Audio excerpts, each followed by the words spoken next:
할렐루야. 네, 어제는 눈이 많이 온다고 했는데요. 그렇죠? 눈은 별로 안 오고 대신에 강풍이 불었습니다. 갑작스러운 겨울 강풍에 전국이 다 피해가 속출했더라고요. 높은 곳에서 간판이 떨어지고 전신주가 넘어가고 방호벽이 날아가고 산불이 나고 우리 동네도 여기 바로 옆에 아름다운 교회라고 그 목욕탕 있는 데 있죠. 그렇죠? 거기 맨 꼭대기 보면은 그 녹색으로 아름다운 교회라고 이렇게 써 있었는데 그 간판이 떨어져 가지고 너덜너덜해져 있습니다. 그래서 어제 119가 출동해 가지고 거기에 이게 펜스를 좀 설치했나 봐요. 접근하지 말라고. 그쪽으로 다니실 일 없도록 조심하시기 바랍니다. 그런가 봤더니 또 옆 동네 호원동에서는 그쵸 15m짜리 간판이 떨어져 가지고 거기 길 멀쩡히 가던 20대 청년이 거기 깔려 가지고 구했는데 안타깝게 생을 마감했다는 그런 뉴스를 봤습니다. 어제 2시였대요. 2시에. 그때 진짜 추웠거든요. 우리 진은호 전사님이랑 버거킹 갔다 오면서 바람이 진은호 전사를 밀어줄 정도로 이렇게 바람이 세가지고 야 이게 무슨 일이냐. 은도사님이 저를 밀어주는데요. 그러더니 옆 동네에서는 또 그렇게 좀 안타까운 또 일이 생겼습니다. 참 충격이죠. 아무 일 없이 평범하게 그냥 일상을 살아가고 있는데 겨울 강풍에 갑작스럽게 피해를 입고 또 목숨까지 잃게 되다니 이게 너무나 무섭고 놀라운 일입니다. 그래서 요즘 현대인들이 가장 중요하게 여기는 가치 중에 하나가 뭐냐면은 일상성의 유지라고 해요. 일상성의 유지. 코로나와 같은 팬데믹 또 뭐 계엄이나 탄핵 같은 또 정치적으로 굉장히 불안했던 그런 국내 정세들이 있었기 때문에 사람들이 이런 가운데서 저마다 자신의 일상을 안전하게 지킬 수 있는 그 반복적인 습관들, 일상의 루틴이라고 그러죠. 그런 것들을 이제 웰빙으로 좀 지키려고 한다고 합니다. 게다가 이제 건강 쪽으로 좀 몰리는 거죠. 그래서 뭐 헬스, 뭐 필라테스, 뭐 요가, 그다음에 뭐 명상 이런 것들이 유행하게 됩니다. 이 직장에서도 우리 직장 생활 하시는 분들이 여기 뭐 또 계시겠지만 예전에는 야 오늘 회식이다 그러면 이제 뭐 얄짤없이 다 회식 참여해야 되지만 요즘에는 MZ들이 어떻게 합니까? 저 운동 가야 돼서 저 개인적으로 하고 있는 뭐 모임이 있어서 저 러닝 해야 돼서 이러면서 어떻게 해요? 쉽게 빠지는 모습을 좀 봅니다. 그만큼 뭐가 중요해졌어요? 단체보다는 개인이 나의 일상이 소중하고 그 일상에 침범당하는 것을 이제 굉장히 싫어하는 시대가 되었다는 거죠. 오늘 우리가 만나는 이 모세는 바로 이 일상을 하나님께 침범당하게 됩니다. 하나님께서 그의 일상에 갑작스럽게 들이닥치는 그런 것을 경험하면서 그의 인생이 송두리째 뒤바뀌게 됩니다. 그래서 이런 질문으로 시작해 볼 수 있을 것 같아요. 왜 하나님은 평범한 나의 일상을 망가뜨리시는가? 우리가 지난주에 나누었던 출애굽기 1장 2장에서는 모세의 탄생과 성장에 대해서 우리가 나눴었죠. 잠깐 지난주 내용을 한번 떠올려 보십시오. 요셉 이후로 백성들이 번성하고 그런데 시간이 많이 지나서 요셉을 알지 못하는 이집트 왕이 일어나서 보니까 이스라엘 백성들이 이집트를 어떻게 해요? 장악하고 있죠. 그래서 안 되겠다 해가지고 어떻게 했습니까? 백성들을 노예로 삼고 그 다음에 엄청난 노동을 부과했습니다. 지난주 사진 보여드렸죠.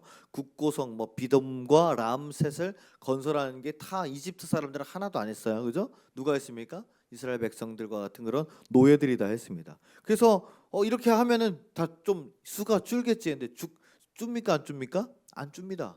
이스라엘 사람들은요 하나님이 주시는 대로 나아요. 할렐루야. 그래서 기본이 5남매랍니다. 기본이 5남매. 성지순례 가보면은 그 이스라엘 유대인들이 있거든요. 그 사람들이 아주 그냥 사람들이 많아요. 애들이 많아요. 3명은 아무것도 아니더라고요. 그러니까 이제 이 파라오가 어떤 명령을 내립니까? 아들 낳으면 다 어떻게 해요? 죽여라. 하면 산파한테 맡겼는데 이 산파 시브라 산프라가 아니고 산파 시브라와 부하라는 이 두 여인이 어떻게 해요? 지킵니까 안 지킵니까? 불순종을 하죠. 불의한 명령에 불순종을 했다. 그래서 그 과정에 모세가 태어나게 되고 모세가 바로의 딸에게 흘러가게 되고 그러면서 이게 건져서 어디서 자랍니까? 이집트 궁정에 자라나게 됐죠.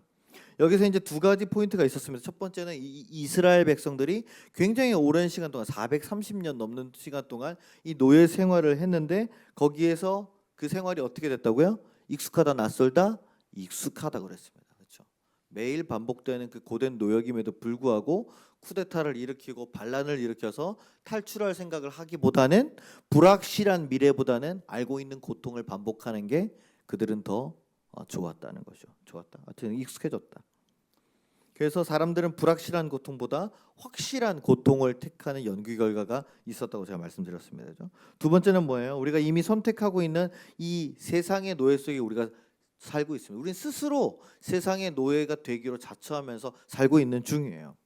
거기에서 익숙해져서 정말 내 삶이 정말 보잘것없는 것 같고 미래가 없는 것 같고 그런데도 하나님께서는 쉬지 않으시고 우리의 구원의 역사를 준비하고 계신다라고 말했습니다. 그 시작이 바로 모세의 탄생이었죠.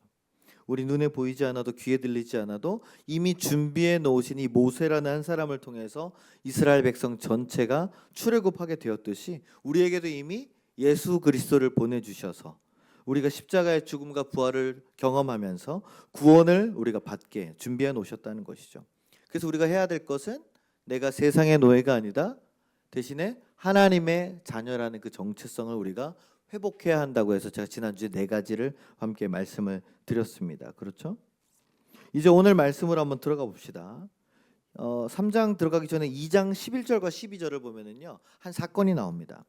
이집트 왕궁에서 잘 자라던 모세가 큰 사고를 쳐요. 우리 자녀들 때문에 또 사고 치는 아이들 때문에 굉장히 힘들어하시는 분도 있고 그런 경험을 본인이 직접 해보신 분도 있고 이제 앞으로 겪을 사람도 있습니다. 그렇죠? 네, 아주 힘든데 이 모세가 친 사고는 보통 사고가 아니에요. 살인 사건이었습니다. 2장 11절과 12절을 보면 이렇게 말씀이 되어 있습니다. 모세가 장성한 후에 한 번은 자기 형제들에게 나가서 무슨 말을 써요? 형제들이란 말을 씁니다. 나가서 그들이 고되게 노동하는 것을 보더니 어떤 애굽 사람이 한 히브리 사람 곧 자기 형제를 치는 것을 본지라. 그리고 좌우를 살펴 사람이 없음을 보고 그 애굽 사람을 쳐 죽여 모래 속에 감추니라. 아니 이게 갑자기 무슨 일입니까? 모세는 가만히만 있으면 이집트 왕궁에서 그가 뭐 적자는 아니니까 그렇지만 그냥 뭐 바로의 수양 아들로 그냥 그죠? 그냥 잘 왕궁 생활을 유지할 수 있었어요. 부귀영화를 누릴 수 있는 그 일상을 모세가 스스로를 걷어차 버리고 맙니다. 자, 근데 조금 여기서 몰입이 안 되는 부분이 한 가지가 있습니다. 뭐냐면은 2장 10절 보면은 바로의 딸이 이제 모세를 건져 올리고 뭐 이제 그런 얘기가 나오고 11절에는 바로 이제 장성한 이야기가 나요. 그러니까 그 중간 과정이 생략돼 있다는 거죠. 그러니까 무슨 말이냐면은 여러분 한번 성경이 말해주고 있지 않는 부분을 우리가 한번 찾아가 봅시다. 어째서 모세가 이집트 관리를 죽이는 분노를 느끼게 되었을까요? 우리가 남의 일에 별로 관심이 없습니다. 그렇죠? 별로 관심이 없어요. 그래서 뭐 다른 사람이 뭔 일이 있었다 그러면 그래? 몰랐어? 그러면은 몰랐지. 그리고 뭐 뭔 상관이야 이러고 우리가 맙니다. 그렇죠? 자, 근데 모세의 지위는 뭐예요? 왕족입니다. 왕족. 일단 지금 현재로서는 그렇죠? 그런데 이스라엘 백성들이 이렇게 일하는 것을 하루 이틀 본 게 아니잖아요. 그렇죠? 모세가 장성했다 손치면 20살이라고 치면은 20년 동안 그가 왕족 생활하면서 바깥을 내다보면 이스라엘 백성들은 늘 뭐 하고 있어요? 늘 채찍 맞고, 늘 두드려 맞고, 발로 차이고, 침 뱉고, 벽돌 나르고 있고, 그죠? 그 모습을 맨날 봤을 거란 말입니다. 근데 그동안에는 아무 감흥이 없었어요. 그러든지 말든지. 근데 왜 분노를 느껴서 이날은 사람을 쳐 죽였냐 말입니다. 한번 상상을 해볼 게 필요합니다. 자, 파라오의 딸이 모세를 건져낸 직후에 누가 나타납니까? 모세를 딱 건져 올리자마자 누가 쪼르륵 나타납니다. 누구예요? 모세의 누나였어요. 그렇죠? 모세의 누나 미리암이라는 누나가 갈대숲 사이를 막 쫓아가면서 어떻게 되나 보러 가다가 탁 하니까 이제 자기가 탁 나타나가지고 뭐 공주님 혹시 이 아이를 그 젖 먹일 유모가 필요하지 않습니까? 그래서 누굴 데리고 옵니까? 지네 엄마를 데리고 오죠. 모세의 친모 요게벳을 데리고 와서 모세의 엄마가 이렇게 떠나보냈는데 또 이렇게 받아가지고 자기가 젖 먹이면서 키우게 됩니다. 굉장히 말이 안 되는 이야기지만 어쨌든 그렇게 됩니다. 그렇다면 뭐냐면 이 모세가 이집트 왕족의 교육을 받는 동시에 그 엄마의 젖을 먹었다는 거예요. 근데 우리는 보통 이제 사모님들 계시지만은 완모하면은 언제까지입니까?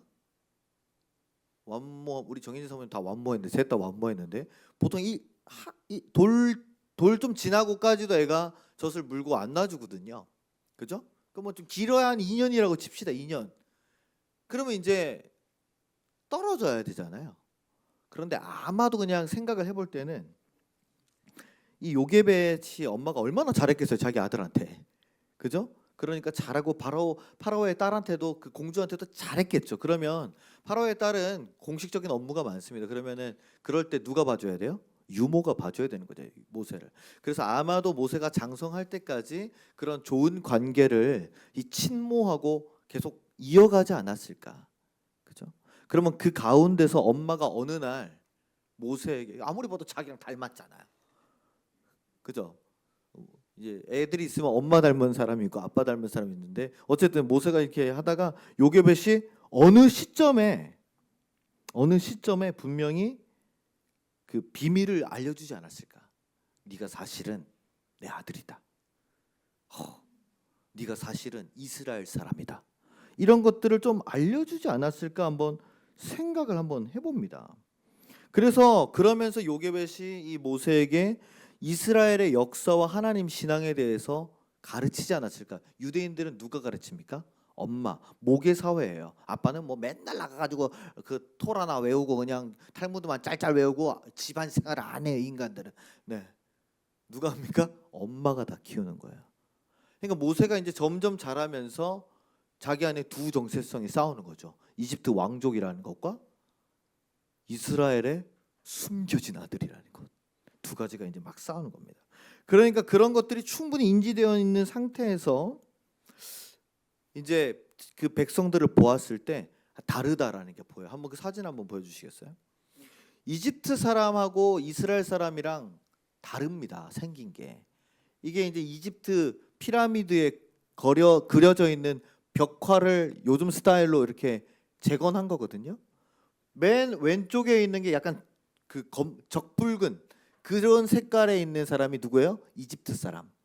그다음에 여기 약간 흐여머리하고 저 수염 이렇게 기른 사람이 누구예요? 저게 바로 이제 아시아닉 그 유대인들과 같은 그런 사람들이라고 합니다. 그다음에 흑인들이 있고요.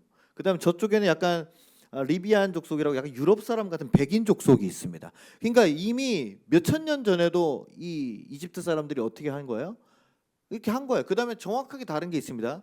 그 이집트 관련된 무슨 파라오 나오는 영화를 보시면은요, 이집트 사람들이 얼굴이 어때요? 머리카락이랑 털이 있습니까? 없어요. 매끈하게 싹 다 밉니다. 눈썹도 밉니다. 그렇죠?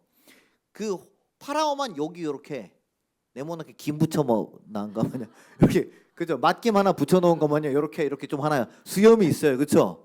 근데 이스라엘 사람들은 어때요? 그 아랍 사람들처럼 중동 사람들처럼 털이 그냥 북슬북슬 이렇게 납니다. 왜냐하면 이스라엘 사람들은요, 삭도를 대면 안 돼요. 그죠? 나실린 같은 그런 어떤 전통이 있지 않습니까? 그래서 머리카락도 맨날 부시시하고 그래서 딱 보면은 딱 그렇게 돼 있어요. 그죠? 그러니까 알았을 겁니다.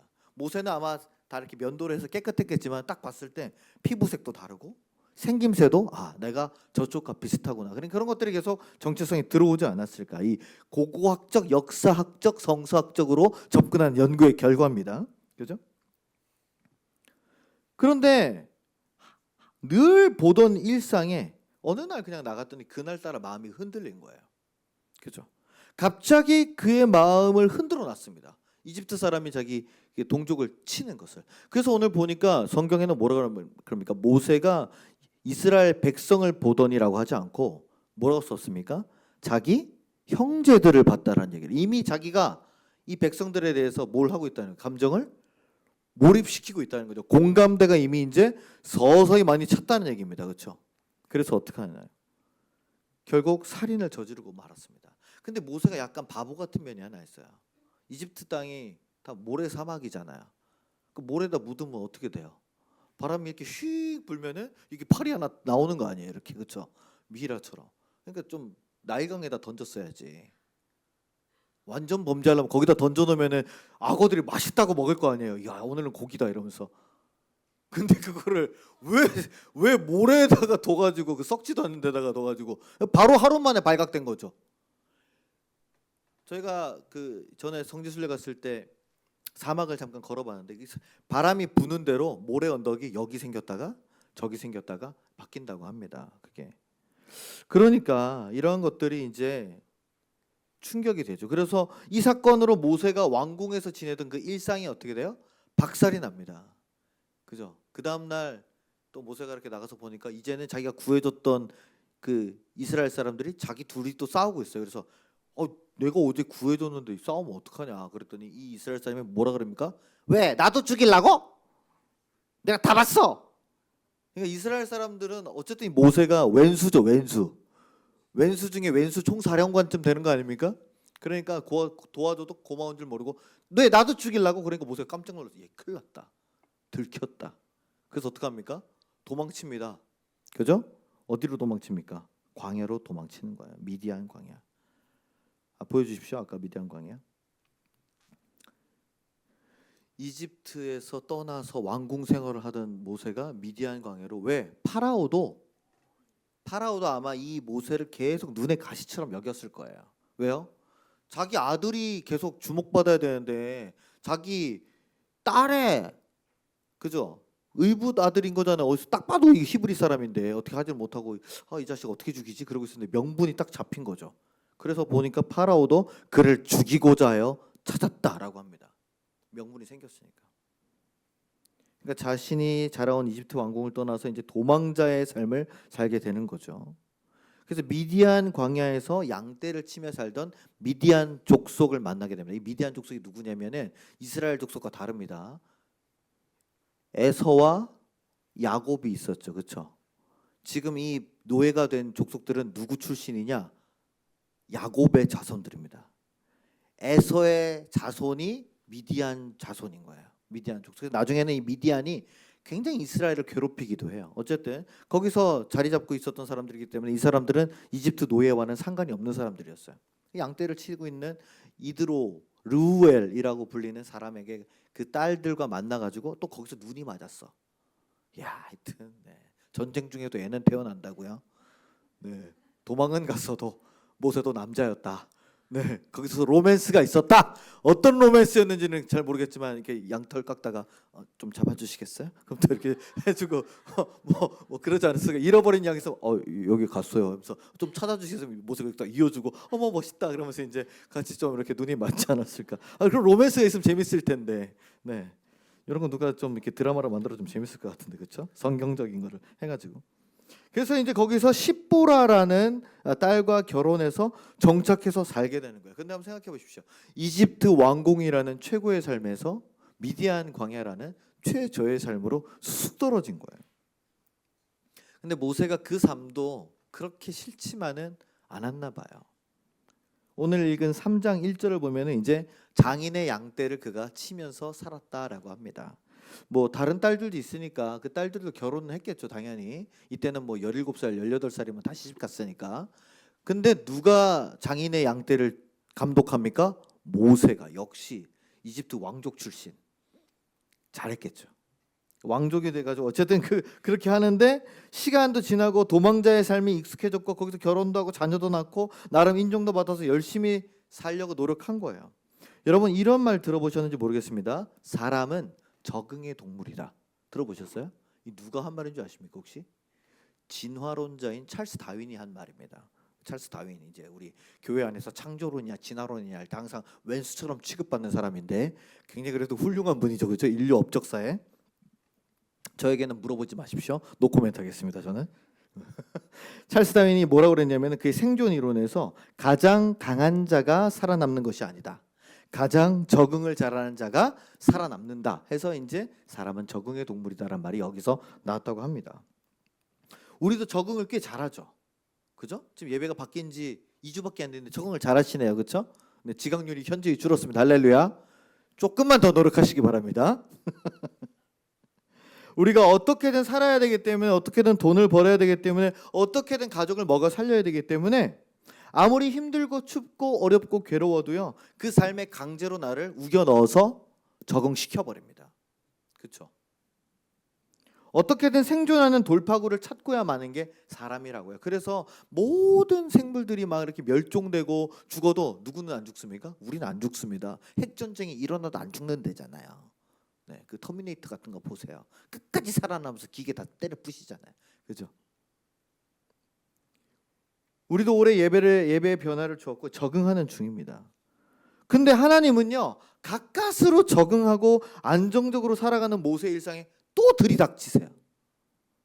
이전에는 살인 사건으로 그의 일상에 침범하셨다면 이번에는 직접 개입을 하십니다. 바로 구약에서 가장 유명한 사건인 뭐예요? 우리가 오늘 읽은 떨기나무에 하나님께서 임재하시게 되는 거죠. 거기서 모세를 부르십니다. 한창 양떼를 치던 중에 광야에서 자라나는 그 떨기나무에 불이 붙었는데 그 불이 붙어가지고 안 꺼지니까 모세가 어떻게 해요? 야, 이거 신기한 일이다 하고 오늘 가서 보려고 하니까 거기서 갑자기 모세야 이러면서 음성이 들리는 거 아닙니까? 깜짝 놀래가지고 한 번을 안 부르고 두 번 부르십니다. 모세야 모세야. 모세가 얼마나 놀랐을까라는 생각을 해봅니다. 여러분, 우리의 일상 가운데 하나님이 우리의 이름을 두 번 부르시는, 우리의 차에 불이 났는데 큰일 났네. 어디 불이 났는데 가봤더니 거기서 내 이름을 두 번 부른다? 그럼 이게 무슨 일이에요? 깜짝 놀라지 않겠습니까? 믿을 수 있겠습니까? 근데 우리가 기도하면서 그런 기도하잖아요. 하나님, 저에게 음성을 한 번만 들려주시면 내가 믿고 절대로 떠나지 않겠습니다. 다 그런 기도 해보셨죠? 들으신 분? 들으셨으면 조금 생각해봐야 됩니다. 그게 잠꼬대인지 진짜인지. 네, 보통 잘 없어요 요즘에는. 네, 물론 성령님께서 주시는 은혜라는 게 있지만 진짜로 내 이름을 음재요. 아직 안 들렸고 저도 안 들렸거든요. 들으신 분이 있으면 빨리 여기서 설교하십시오. 제가 내드리도록 하겠습니다. 네. 근데 모세가 자기의 이름을 불러주시는 그 음성을 듣고 그게 하나님이 자기를 부른다고 알았을까요? 몰랐을까요? 몰랐습니다. 몰랐을 거예요. 알 수가 없죠. 깜짝 놀랐어요. 이제 가니까. 왜냐하면 오늘 말씀을 보니까 하나님께서 그 이후에 본인을 스스로 친절하게 소개하세요. 나는 내 조상의 하나님이고 아브라함의 하나님이고 이삭의 하나님이고 야곱의 하나님입니다. 그래서 모세를 안심시킵니다. 네 조상에 내가 있다라는 것을. 여기서 하나님이 임하신 떨기나무를 한번 주목해 보십시오. 떨기나무가 어떤 나무인지 한번 사진을 보내주세요. 이 떨기나무는요 전혀 특별한 나무가 아닙니다. 이 광야, 아까 보셨던 그 미디안 광야나 사막에서 자라는 아주 이 보잘것없는 이런 덤불나무예요. 덤불나무. 소나무보다도 작은 나무입니다. 그죠? 어쩌다가 한번 오는 비를 맞아야 겨우 목숨을 유지한다고 합니다. 그렇지 않을 때는 바짝바짝 마르다가 계속 마르다가 죽어요 그냥. 네.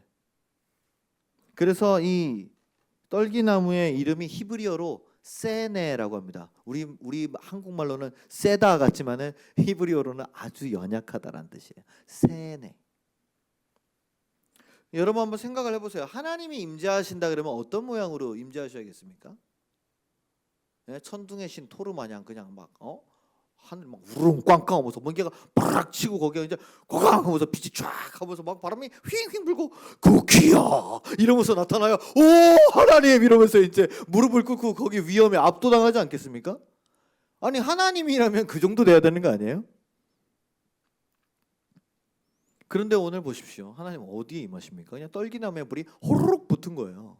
뭐 그게 활활 탔는지 애니메이션이나 영화 같은 거 보면은 요만한 떨기나무에 불은 막 산만큼 타가지고 이렇게 돼 있는데 그건 아닐 것 같고, 그죠?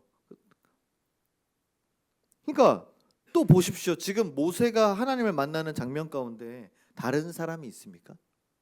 없습니다. 미디안 광야에 딱 모세밖에 없는 거예요. 우리가 흔히 생각할 때 하나님은 사람 많은 곳에서 만나야 된다 생각합니다. 큰 부흥 집회, 대형 교회, 어떤 뭐 유명한 뭐 목사님이 와서 하는 어떤 집회, 물론 거기에도 역사가 있어요. 없는 건 아닙니다. 거기도 크게 역사할 때도 있으면, 그러나 오늘 보여주시는 건 뭐예요? 하나님은 아무도 없는 광야와 같은 자리에서 나를 만나 주시는 거예요. 그리고 모세의 입장에서는 이 떨기나무에 불이 붙어가지고 불이 안 꺼지는 게 놀랄 일이지만 제3자인 우리가 볼 때는 그 뭐 별거 아닌 것 같이 보이지 않아요? 아까 말씀드렸지만 번개가 치고 막 산이 부서지고 지진이 나면서 거기에 불이 솟고 그래야 오 하나님이다. 그죠? 하나님이 타노스보다 세잖아요. 전 우주적 존재인데 온리원, 그렇죠? 근데 겨우 떨기나무에 푹 붙어가지고 그게 좀 보잘것 없어 보인다는 거죠. 우리가 알고 있는 하나님의 창조주의 위엄과 영광은 보이지 않습니다. 그래서 여기에 떨기나무에서 주시는 메시지가 있는 거예요. 하나님이 우리를 부르실 때는요, 어떤 아주 특별한 장소라든지 특별한 이벤트 같은 일이 아니라는 거예요. 어쩌면 정말 보잘것없고 정말 사소하고 무시하고 지나가 버릴 수 있는 그러한 일상의 장소에서 하나님께서 나를 부르신다는 거예요. 사람이 막 많이 있어가지고 내가 막 신앙생활할 맛이 나고 기분이 좋고 흥분되고 텐션이 올라가고, 그게 아니라 아무도 없는, 우리가 아까 불렀던 찬양처럼 광야에 혼자 서 있는 것처럼 그 혼자의 시간에 하나님은 나를 부르신다는 거예요. 하나님은 평범한 나의 일상 속에, 보잘것없는 사소한 상황 속에 나를 부르신다. 그리고 하나님은 놀라고 당황한 모세에게 친절하게 자기를 소개하십니다. 내니 두려워 말아라. 우리에게도 동일하게 음성을 들려주시는 줄로 믿습니다. 누구십니까? 나는 너를 지켜낸 하나님이다. 나는 너에게 생명을 준 하나님이다. 그리고 두려워하지 말아라. 오늘 말씀해 보니까 4장에 보니까 내가 너와 반드시 함께 있으리라. 할렐루야. 그 약속을 주시는 분이심을 믿으시기를 주님의 이름으로 부탁을 드립니다. 그러니까 하나님께서 언제 나의 일상을 흔들어 놓고 들이닥치시냐는 말이에요. 내가 건강할 때요? 아닙니다. 내가 돈을 많이 모아놔서 재산을 충분히 축적해 놓고 이제 좀 교회 헌금 좀 할 수 있겠다, 내가 이제 선교 좀 할 수 있겠다라고 돈을 여유 있게 쓸 수 있을 때요? 아닙니다. 내가 시간이 많아서 여유로울 때요? 아닙니다. 내가 완벽하게 준비되었을 때요? 아닙니다. 이제 겨우 안정적으로 살만할 때, 이제 겨우 한 고비를 넘겨서 숨 돌리려고 할 때, 또는 내가 완전히 무너져 있을 때, 가장 바쁠 때에 하나님은 내 일상의 가장 흔한 곳, 바빠서 보잘것없어서 사소하게 지나칠 수 있는 그 떨기나무에서 나를 부르시는 거예요. 너의 지금의 삶이 전부가 아니다. 그 삶이 전부가 아니라는 거죠. 양떼를 치고 익숙해져 있고 안정적이고 이제 모든 것이 괜찮아지려고 하는 바로 그때 그게 아니라고 부르시는 거예요. 그리고 모세는 하나님의 부르심을 듣고 뭘 했습니까? 내가 선 곳은 거룩한 곳이니 그 땅에서 뭘 벗으라고요? 옷을 벗으라고 하지 않고 신발을 벗으라고 합니다. 신발을 벗는다라는 것은 지난 과거부터 현재까지 살아온 나의 모든 삶을 주님 앞에서 내려놓겠다라는 뜻입니다. 순종의 의미예요. 세상의 더러움과 과거의 제약에서 벗어나 이제 내가 새롭게 살아가겠다는 결단의 의미입니다. 그렇다면 오늘 이 질문을 우리에게 한번 해봅시다. 따라해 봅시다. 내 일상 속에서 하나님이 부르시는 떨기나무는 어디인가? 우리가 인간적으로 한번 생각을 해봅시다. 인간적으로 믿지 않는 사람 입장에서 볼 때는 하나님은요, 모세의 인생을 완전히 파괴하신 사람이에요. 파괴하신 분이에요. 멀쩡히 이집트 왕궁에서 살던 모세를 살인자로 만들었죠. 도망자로 만들었죠. 이제 좀 아무도 찾지 않는 곳에서 좀 살아가려고 해보는데 거기서 또 부르십니다. 만약 여러분, 우리의 삶이, 나의 삶이 모두 부정당하고 내 인생이 파괴당하고, 왜 나는 다른 사람들처럼 평범하고 행복한 가정에서 태어나지 못했을까? 왜 나는 이렇게 행복하게 살지 못할까? 왜 우리 집에는 항상 문제가 생길까? 왜 내 일에는 뭐가 이렇게 계속 꼬이기만 할까? 그런 의문이 있다가 그 원인이 하나님 때문이다라는 게 만약에 깨닫게 된다면 그 하나님 믿겠습니까? 그 앞에서 신을 벗겠냔 말이에요. 절대로 그럴 수 없겠죠. 이를 갈면서 눈을 뒤집으면서 왜 내 삶을 망쳐놨냐고, 왜 내 가족에 이런 고통을 주시냐고, 왜 갑자기 데려가시냐고. 저주의 원망을 퍼붓고 돌아서서는 우리는 다시는 쳐다보지 않을 겁니다. 그게 우리 인간적인 모습이라는 거죠. 하지만 하나님께서는 모세를 그 태아 살인 명령에서부터 건지신 때부터 그를 이스라엘 민족의 구원자로 해방자로 부르실 계획을 세워놓고 계셨죠. 그런데 그 부르시는 때가 언제였습니까? 모세가 이집트 왕궁에서 전성기를 누리던 때입니까? 차라리 그때가 낫지 않아요? 인간적으로 생각해보면 모든 정치적인 실권과 군대적인 군사적 장악력을 가지고 자기 세력들을 규합해가지고 파라오와 그 아들을 죽이고 왕위를 찬탈할 수 있잖아요. 그게 훨씬 좋은 방법 아닙니까? 근데 하나님은 그렇게 하시지 않더라고요. 모세가 가장 전성기 있을 때 그를 살인자로 만들어버리고 도망자로 만들어서 내쫓아 버리십니다. 그리고는 미디안 광야라는 낯설고 아무도 없는 곳에서 뭐 하면서 살았어요? 양이나 치면서 양똥이나 치우고 양털이나 깎고 양젖이나 짜면서 그런 삶을 살게 했습니다. 바로 그때 한 번도 모세는 생각해보지 않았던 이스라엘 백성들을 구원해내는 구원자의 삶, 사명자의 삶으로 모세를 부르시는 거예요. 따라서 하나님의 부르심은 삶을 망가뜨리는 파괴가 아닌 삶의 방향을 완전히 바꾸어 놓는 은혜인 줄로 믿으시기를 주님의 이름으로 축원합니다. 우리 가끔 그런 생각 해보잖아요. 야, 내가 교회 안 다녔으면 어땠을까? 더 잘 살을 것 같으셨어요? 더 돈 많이 벌 것 같으셔요? 저도 그런 생각 해보거든요.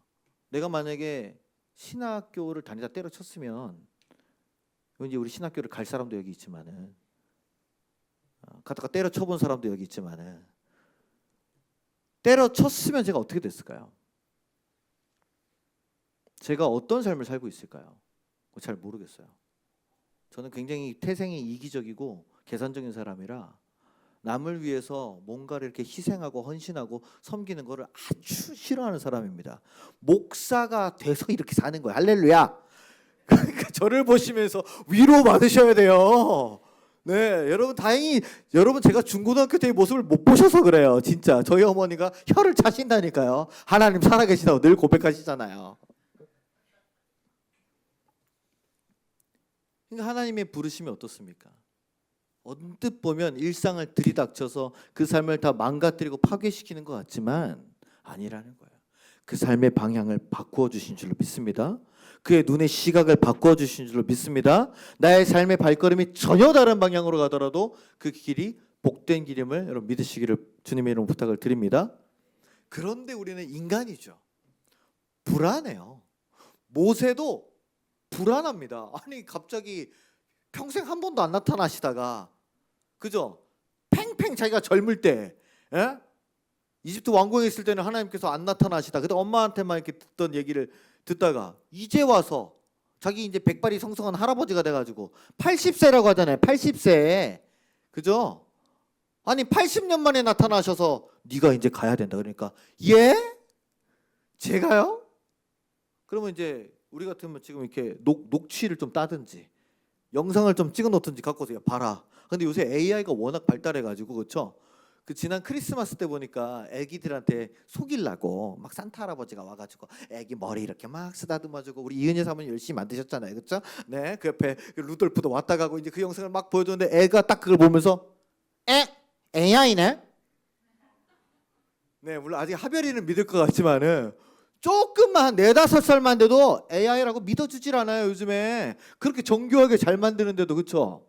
그러니까 모세가 오늘 뭐라 그런 거예요? 4장에서 그들이 나를 믿지 아니하면 내 말을 듣지 아니하고 이르기를 여호와께서 내게 나타나지 않으셨다 할 겁니다. 그러니까 거짓말하지 말아라. 어디서 사기를 치려 그러냐?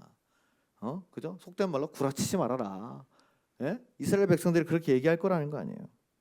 그가 이집트를 떠난 지 몇 년이 됐습니까? 최소 50년입니다. 최소 50년을 떠났어요. 그렇죠? 그러면 그가 저지른 살인 사건이 잊어지고 묻혀졌어요. 왜냐하면 그때 쫓던 파라오도 죽었습니다. 다른 파라오예요. 그러니까 그 모세가 같이 자랐던 그 아들이 이제 그 이후에 파라오 됐잖아요. 그래서 이집트 왕자 영화 보시면 그쵸? 그 형제가 막 같이 쫓아오잖아요. 그 디즈니에서 나온 거 그쵸? 드림웍스인가? 네, 나온 지 한 25년인가 30년 됐을 겁니다. 한번 꼭 보시기 바랍니다. 원입니다. 투 아니고 원. 네. 젊은 날에 총기와 에너지 넘치던 모세가 아니라 광야에서 양떼치는 노인이 된 모세가 어떻게 수많은 이스라엘 백성들을 막강한 이집트의 손에서 건져내겠습니까? 제가 어떻게 합니까? 그러니까 하나님이 뭐라고 물어보세요? 네 손에 있는 게 무엇이냐? What is in your hands? 물어봅니다. 뭐 있냐 손에? 그러니까 지팡이입니다. 지팡이 한번 보여주세요. 네, 사진은 굉장히 좀 멋있게 나오는데 이런 지팡이 아닐 것 같습니다. 제 생각에는 그냥 막대기 같은 거겠죠, 그렇죠? 이건 무슨 좀 깎아놨어요, 그렇죠? 그래서 막 모세 스태프 오브 모세스 해가지고 어디 박물관에 있다 그러는데 저렇게 잘 만들었을까 싶긴 하고 어쨌든 그 지팡이는 뭡니까? 양떼 치고 광야 걸을 때 도와주는 그냥 지팡이잖아요. 아무렇게나 만들 수 있는 겁니다, 그렇죠? 아무렇게나 구할 수도 있고. 근데 하나님은 그 지팡이가 모세에게 있다는 걸 알려주신 거예요. 네 손에 뭐가 있냐? 지팡이요. 그리고 그걸 어떻게 하라 그럽니까? 던져라. 던져라. 여러분 스마트폰 다 있으시죠? 자, 제가 아이폰 16 프로. 하나님께서 이걸 저기 김충만 전사 있는 데까지 있는 힘껏 180kg로 던져라. 제가 던지겠습니까? 왜 그러세요? 아직 할부가 안 끝났어요. 한 달에 10만 원씩 내야 돼요. 아직 36개월 내야 되는데 막 이제 이럴 거 아니에요, 그렇죠? 가장 중요하고 가장 소중한 걸 하나님께서 어떻게 하라고요? 던지라는 거예요, 던지라. 던지시겠습니까? 스마트폰도 못 던지는데요. 못 던지는 거예요. 근데 모세는 어떻게 합니까? 던집니다. 그랬더니 이 지팡이가 뭘로 변합니까? 아니 독수리로 변하면 얼마나 멋있어요. 탁 던지면 마술사 하듯이 그죠? 독수리가 딱 날아가도 촥 여기 딱 앉으면 얼마나 멋있어요. 간지 폭발 그죠? 와 얼마나 멋있어요. 송골매처럼 그죠? 근데 이스라엘의 광야에 있는 독수리는 그런 독수리 아닙니다. 송골매 아니고 대머리 독수리 아주 이렇게 못생긴 놈입니다. 꽉 이렇게 하는 놈 그죠? 엄청 큰 놈이에요. 어쨌든 던졌는데 지팡이가 뱀으로 변하니까 모세가 깜짝 놀라서 몸을 피했습니다. 여러분 하나님의 방법은요 우리 상식으로는 이해가 안 갈 때가 너무 많은 것 같아요. 그렇죠? 이해가 되면 하나님이시겠습니까? 이해가 안 되니까 하나님이시지. 아니 지팡이를 보라고 했으면 자 지팡이를 잘 봐라. 3초 후에 그게 빛나는 검으로 변할 거다. 얼마나 멋있어요. 빛이 팍 나오고 우와 이러면 여호와의 검 그죠? 그다음에 아니면 지팡이가 막 빛으로 막 이렇게 번쩍번쩍하더니 딱 내려치면 번개가 꽝 내려치고 우와 이거 아이템 중에 제일 레어급 전설급이잖아요, 그렇죠? 그런 거 얼마나 좋아요. 근데 그게 아닙니다. 뭘로 변했어요? 뱀이 뜻하는 게 세 가지입니다. 첫 번째 에덴 동산에서 인류를 타락시켰던 죄의 유혹의 근본이에요. 가장 소중한 게 가장 위험한 유혹이 될 수 있다. 두 번째, 광야에서 제일 위험한 게 뱀입니다. 떨기나무 같은 데 숨어 있다가 사람이 다가가면 확 와서 물어버린대요. 그럼 어떻게 해요? 광야에 누가 있습니까? 없어요. 양밖에 없어요. 양밖에. 그럼 물려가지고 어떻게 독이 올라서 어떻게 해요? 죽을 수밖에 없겠죠. 양한테 갖다 주면 양이 매 하지가 핥아 주겠습니까? 죽는 거예요. 꼼짝없이. 그래서 광야에서 만나는 뱀, 사막에 사는 뱀은 거의 대부분 독사입니다. 그래서 이 목자들에게 있어서 뱀은 죽음을 의미하는 거예요. 세 번째, 항상 지니고 다니던 지팡이가 가장 끔찍한 뱀으로 변했다는 것은 가장 믿고 의지했던 존재가 배신하고 나의 목숨을 위협한다는 뜻입니다. 무섭죠. 근데 하나님께서 뭐라 그러세요? 다시 그 꼬리를 잡아라. 그 꼬리를 잡아라. 모세가 순종해서 그대로 하니 뱀이 다시 지팡이가 되었다고 합니다.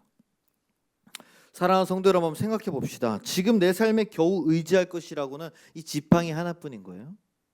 지금 나를 먹고 살게 해주는 직장, 내 알바, 내 가족, 내 친구, 그것뿐이에요. 그게 지팡이인 거예요, 나의 지팡이. 근데 그 지팡이가 뱀으로 변한다면 어떤 기분이겠어요?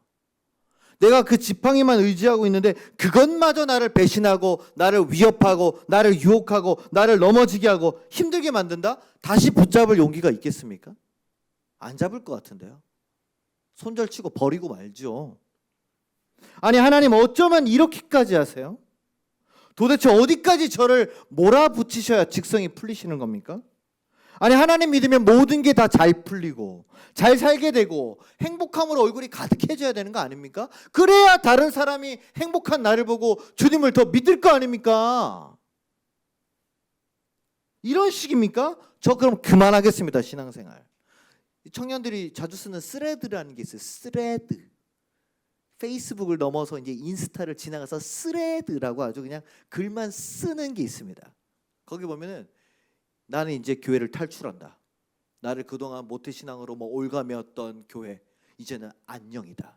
뭐 나를 쥐꼬리만한 월급 주면서 나를 막 세션 시키고 방송실 시키고 교사 시켰던 이 악덕 주 기업에서 내가 탈출한다. 이런 글들이 엄청 많아요. 왜요? 질렸기 때문입니다. 그들은 하나님의 은혜를 경험하지 못하고 깨닫지 못하고 결국 질려버렸어요. 그럼 어떻게 해요? 떠나는 거예요. 그 원수가 된 지팡이 뱀 꼬리를 붙잡고 싶지 않아요. 그냥 혐오하는 거잖아요. 가라 그냥. 진짜 끝났다. 지긋지긋하다. 내가 여태 동안 교회에 내가 신앙생활 한답시고 헌금하고 시간 쓰고 내가 그 목사에게 가스라이팅 당한 게 내가 너무 아깝다. 탈출하겠다 내가.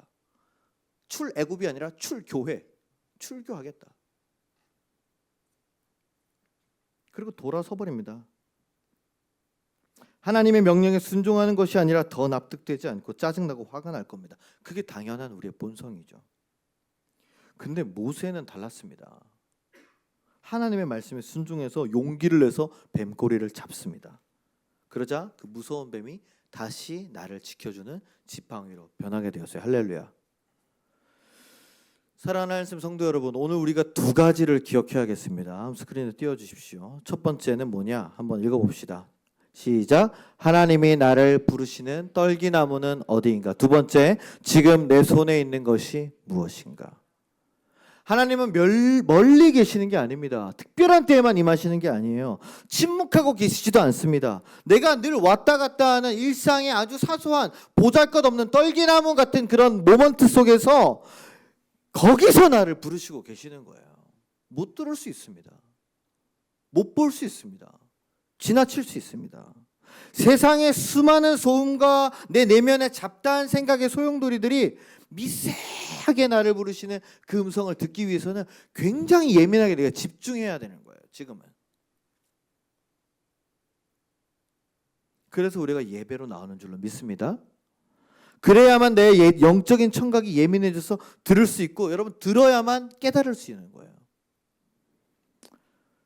지난주에는 제가 생일 주간이라서 케이크를 엄청 많이 받았어요. 뭐 이렇게 다들 케이크를 다 보내주셔가지고 케이크를 한 10개는 먹은 것 같습니다. 아직도 케이크 남았어요 집에. 뭐 코스트코 거, 뭐 뚜레쥬르 거, 파리바게뜨 거, 스타벅스 거, 하여튼 많아가지고 하여튼 감사합니다. 잘 먹었습니다. 근데 그 딱 생일 주간 지나자마자 월요일 날 무슨 일이 터졌습니까? 하수관 문제가 생긴 거예요 교회. 한 번도 열어보지 않았던 그 교회 옆 뚜껑을 열어보니까 이 건물에서 나오는 모든 하수가 원래는 그 하수도관에 직관으로 연결돼서 쭉쭉 빠져야 되는데 이상하게 거기 하수 탱크를 만들어놔서 거기가 차오르더라고요. 보니까 펌프가 고장나서 펌프를 교체했습니다. 38만 원 주고요. 그래서 펌프가 이제 쭉 빨아들여서 빽 내뱉는데 땅이 부악 하고 올라오더라고요. 땅에서. 그래서 막 빙판길이 되고 그래서 야 이게 무슨 일인가 업자 부르고 난리가 났는데 건물주 할머니랑 제가 이제 또 싸워야 되잖아요. 새해부터 안 좋은 소식이 있습니다. 그러니까 무슨 안 좋은 소식이야 이러면서 고쳐서 쓰기로 하지 않았냐고. 그렇죠. 지난번에 집에 누수 생겼을 때 고쳐서 쓰기로 하고 다른 거 아무것도 안 오르기로 약속했잖아요. 근데 이 건물 외부부가 이제 터졌으니까 그래서 이거 어쩔 수가 없습니다. 이제 막 얘기를 하고 하는데 이제 저게 터졌으니까 시청에서 조사가 나와야 되는 거예요. 이 시청에 또 민원 넣어가지고 와가지고 또 하죠. 제가 아는 사람이 없으니까 막 숨고나 뭐 이런 거 찾아가지고 이제 아는 분 업자 불러가지고 이제 견적 내고 하죠. 아래층 칼국수 사장님 짜증 내고 있죠 저한테. 그리고 이제 그 일로 나가는 게 안 돼서 코스를 이렇게 빼가지고 이쪽 우수관에다 넣으니까 그 물이 옆 건물로 흘러가니까 옆 건물 사장님 건물쪽 오더니 이거 왜 이렇게 해요? 당장 빼세요. 우리 건물에 막 더러운 냄새 올라온다고 난리를 치는 거예요. 아니 저는 세입자인데요. 네, 저한테 왜 이러세요? 너무너무 힘든 거예요. 월요일 날 너무 진이 빠져가지고 화요일 날 그냥 새벽 기도를 해야 되는데 그냥 자려고 했습니다. 아씨 난 모르겠다. 잠이 안 오는 거예요. 2시 반까지. 잠이 안 오는 거예요. 이거 진짜 우리가 고쳐야 되나. 근데 새벽에 일어났어 나왔습니다. 나오니까 또 새벽에 나온 친구들이 있어서 같이 또 기도하고 그리고 나서 뭐 또 계속 수목금 지나가는데 너무 힘든 거예요. 그래서 제 영적인 상태가 너무 바닥이라 이 금요철화를 하면 안 될 것 같은 거예요. 제가 하자고 해놓고 이거 목사가 준비가 안 됐는데 금요철화를 하는 건 이거 말이 안 된다. 내가 은혜 못 받는데 무슨 일이냐. 그래서 금요일 오전까지도 안 해야겠다라고 생각을 하고 있었습니다. 죄송합니다. 제가 이마저마해서 못할 것 같습니다. 그럼 성도님들이 이해해 주시리라고 생각했어요. 그쵸? 네, 그쵸? 네. 근데 했습니다. 그 결과가 어땠습니까? 금요일 날 우리가 나와가지고 뜨겁게 은혜롭게 찬양하고 뜨겁게 통성기도하고 안수기도하는데 다 눈물 흘리고 정말 30분 넘게 기도하면서 세상에 우리 오셨던 권사님들이 은혜 받아서 바로 청소하고 가셨잖아요. 할렐루야. 그 즉시로 역사가 일어나는 걸 처음 봤습니다. 야, 즉시로 청소하고 20분 만에 가시더라고요. 네, 깜짝 놀랐어요. 그게 뭐예요? 깨달은 게 있습니다. 내 손에 있는 것은 아무것도 없구나. 가난한 작은 교회 월세로 사는 세입자라서 돈도 없고 권력도 없고 그냥 아무것도 없어요. 근데 있는 게 하나 있습니다. 그게 뭐냐면 예배이더라고요. 제 지팡이는 예배를 지키는 거더라고요. 제 지팡이는 기도하는 것이더라고요. 할렐루야. 지금까지 제가 붙잡고 지켜왔던 게 그거밖에 없어서 예배하고 기도했습니다. 그러면서도 계속 통화하고 싸우고 조율하고 승주 승아 졸업식인데 또 거기서 내가 얼굴 구기고 있을 수 없고 웃으면서 또 행복하게 가서 맛있는 것도 먹고 소화 안 되고 막 소화제 먹고 네. 그 와중에 화요일 날 공사를 하게 됐습니다. 할렐루야. 1,000만 원이 나오는 거예요. 견적이 1,000만 원이. 저는 한 200~300만 원 나올 줄 알았는데 1,000만 원. 그리고 겨울에는요. 저 도로 까는 거를 허가를 안 내준대요. 동절기에는. 근데 은혜로 우리 공사해 주시는 사장님이 우리 옥상 방수해 주신 사장님이 그분이 관리를 다 해주신다고 하더라고요. 그래서 그분이 와가지고 싸워가지고 허가를 맡아냈습니다. 할렐루야. 그리고 건물주한테 문자가 왔어요. 목사님 잘 부탁드립니다. 문제가 있으면 다른 것도 수리하세요. 할렐루야. 할렐루야. 이게 무슨 일이에요. 그래서 이제 좀 제가 두 발 벗고 잘 수 있게 됐어요. 할렐루야. 네. 오늘 우리가 하나님을 만나는 떨기나무가 어디입니까? 바로 예배의 자리인 거예요. 오늘 우리의 손에 있는 지팡이가 무엇입니까? 여러분 예배를 드리는 마음이에요. 기도할 수 있는 손이에요. 그리고 한 가지 더 필요한 게 있습니다. 내 신을 벗으라. 모든 게 되려면 신을 벗어야 됩니다. 내 신을 벗어야 돼요. 여러분 여기다 신발 신고 오셨지만은 신을 벗고 오셔야 되는 거예요. 여기에 올 때 세상의 신을 그대로 신고 그대로 돌아가지만 우리의 영적인 신은 이곳에 와서 벗어지고 새롭게 신고 또 돌아가야 되는 줄로 믿습니다. 지난주와 똑같은 신을 신으시면 안 돼요. 다른 신을 신어야 됩니다. 그래서 오늘 여기서 신을 벗고 주님이 주시는 그 지팡이를 바라보고 우리가 다시 가야 됩니다. 그 신발은 순종의 신발이에요. 하나님께서 저와 여러분의 삶을 하늘샘을 통해서 새롭게 이끌어 가실 줄로 믿습니다. 여러분 정말 기대되지 않습니까? 올 한 해 어떤 일들이 우리를 기다리고 있을까? 우리가 믿어주고 버텨낼 수 있습니다. 왜요? 광야는 혼자 있지만 우리는 혼자가 아닙니다. 함께 있는 줄로 믿습니다. 우리에게 이 공동체를 허락하여 주셨고 우리가 서로 붙잡게 하여 주셨고 우리가 믿게 하셨어요. 힘들고 어렵지만 그 속에서 보석 같은 기쁨과 은혜를 발견하게 될 줄로 믿습니다. 그것이 우리의 행복이요 우리의 힘인 줄을 믿으시면서 이번 한 주도 승리로 출애굽하시는 저와 여러분들 되시기를 주님의 이름으로 간절히 축원합니다.